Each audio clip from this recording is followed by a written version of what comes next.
I met a gypsy. Like, what's your pitch to the average guy on why they are better? So, to be pretty just vanilla and simple, it's crank mass. It's the inertia of the motorcycle. The inertia of the 350 feels more like a 250 versus a 450. The crank mass of the 450 and that inertia makes side-to-side movement, acceleration, stopping a lot more pronounced and heavier feeling. With the 350, even though on paper it's literally, I think, 1 pound lighter than a 450, the whole bike itself feels as light, and I still say this to this day, I think it feels lighter than a 250 at times because it has more grunt and RPM response than a 250 does, but feels so peppy and light that I don't get that overwhelming feeling that I get on my 450. When I'm, let's face it, I'm 10, 12 minutes into a moto, you're starting to feel it a little bit. 450, you're like, you got to kind of tippy-toe around some things because you know that you're getting tired. With the 350, it feels more bicycle-ish than anything else because I can just kind of place it and put it and do the things that I want to do with it more than a 450. And you got a 20. The new 23 350 has more power.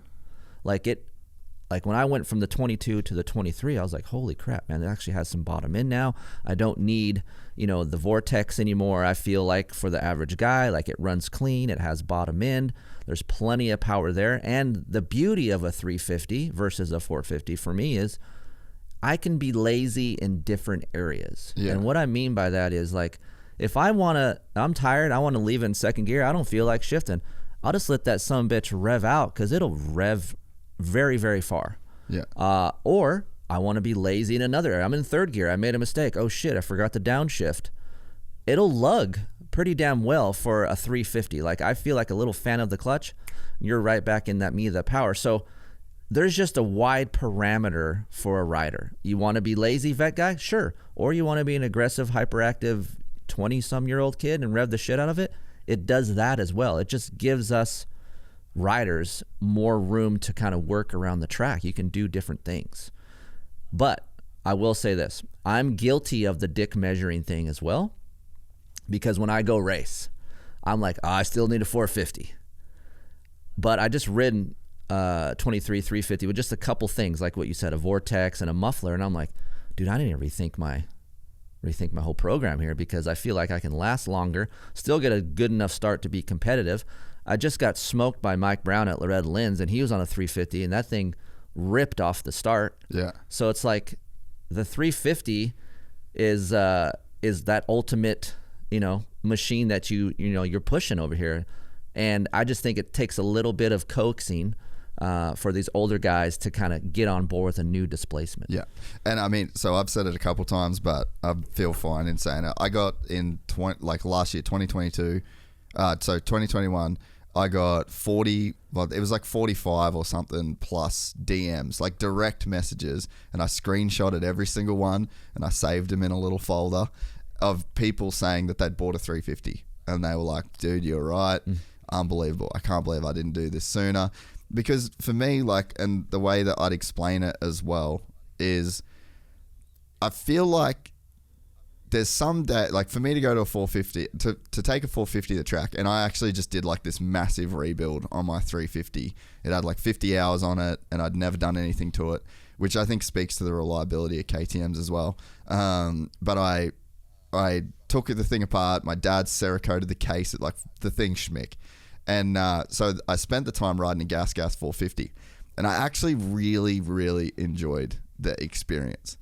But I noticed that by the end of the day, there was a time where I just had to pack it up. The track was rough and I was tired, and it's if you don't pack this thing up, then you could be in for some fucking real issues. And it's the chances, I feel like the chances of me going to a track and guaranteeing that I'll have a good day no matter, because we're not blessed like Southern California where there's prepared practice track. Every day you roll the dice. You're either going to go to the track and it'll be fucking mint, or it'll be the biggest box of dog shit you've ever seen in your life. And for me, the combination of rolling the dice and having a 450 in the back of my truck and the biggest box of dog shit track you've ever seen equals I'm not enjoying riding my bike that day. And to me, it ain't worth the risk. I only get to ride one day a week, and it ain't worth the risk of going to a track and it being a box of shit.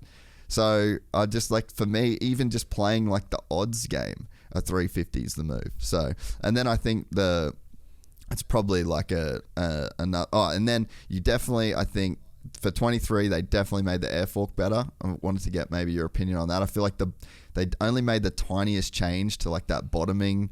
I don't know what it is at the bottom of the fork or that's responsible for the bottoming, but it went from 20 mil to 40 mil. It actually made a huge difference. So it felt better than it has in the past. But I got the MX Tech National Shock in the back of my bike, and then those forks, and the difference is out of control to the point where I actually have to retrain my fear in my brain to like just charge through some shit a little bit harder because I can. Because I never trusted the front coming into turns with the air fork. I felt like those little chattery bumps before a rut would always, I went through a phase in like probably last year where I fucking couldn't hit an inside turn because I just could never trust that my front end would not just pop out and over a rut like as I was coming in. Yeah. And then on the exit of turns, it was just so deflective in the rear.